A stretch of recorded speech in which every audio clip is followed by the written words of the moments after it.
Hello dear students and welcome back to this new module of this course. The module is titled Corporate Finance and Dividend, and in this module we are going to learn about company's financial structure and matters related to payment of dividend. A company's financial structure mainly consists of details related to its capital structure, the dividend policy of the company, retained earnings, financial planning, risk management and so on. Many of these things you will be studying in other finance subjects. The areas which come under the Companies Act are capital structure and methods of payment of dividend. Today we will be studying about the capital structure of the company. You all know that capital is that money which is invested by a company to conduct business transactions and earn profit. The company can obtain capital from two sources. They are debt and equity. Debt is that part of the capital which the company owes and should pay back. Equity is that component of the capital which the investors put in the company and in return get the ownership of the company. You have already studied the various types of companies, namely companies limited by share, companies limited by guarantee and so on. In the case of companies limited by share capital, the capital is divided into a specific number of shares, each having a fixed monetary value. According to the Section 2, subsection 84 of the Companies Act, share means a share in the share capital of a company and includes stock.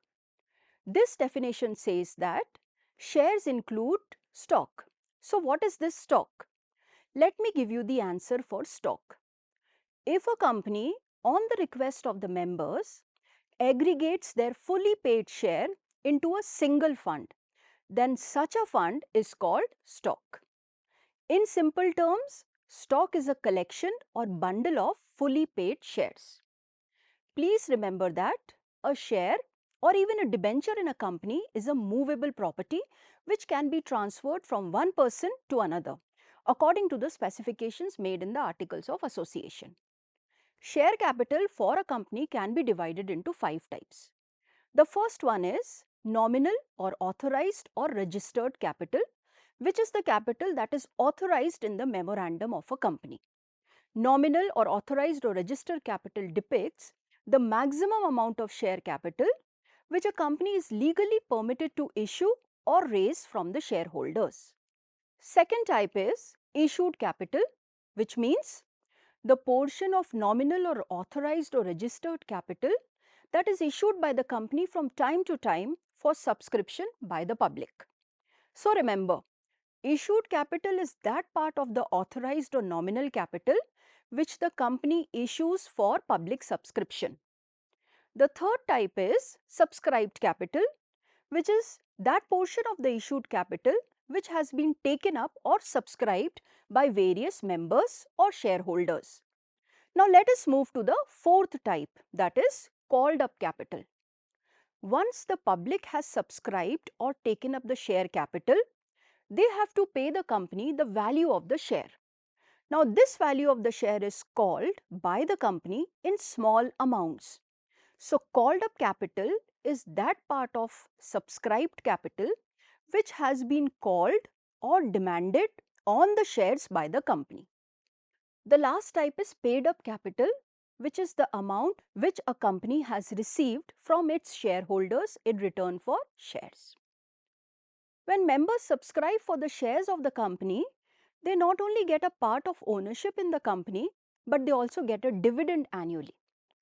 When the public is subscribing for the shares of the company, they can go for equity shares or preference shares.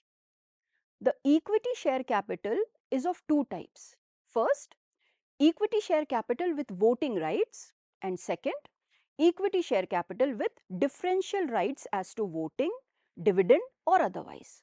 Equity share capital with voting rights refers to ownership in a company that gives shareholders the right to vote on important company decisions, usually based on the number of shares they hold. Equity share capital with differential rights, also known as DVR shares, are shares that give shareholders varying level of voting power than regular shares. This means some shareholders may have superior or inferior voting powers. So that is equity share capital with differential voting rights. On the other hand, preference shares are those shares of any company which carries preferential rights in terms of payment of dividend and repayment of capital in the event of winding up. Moving further, companies also use various types of borrowing in order to finance their operations. These borrowings can be in the form of long-term borrowings, which range for 5 years or more.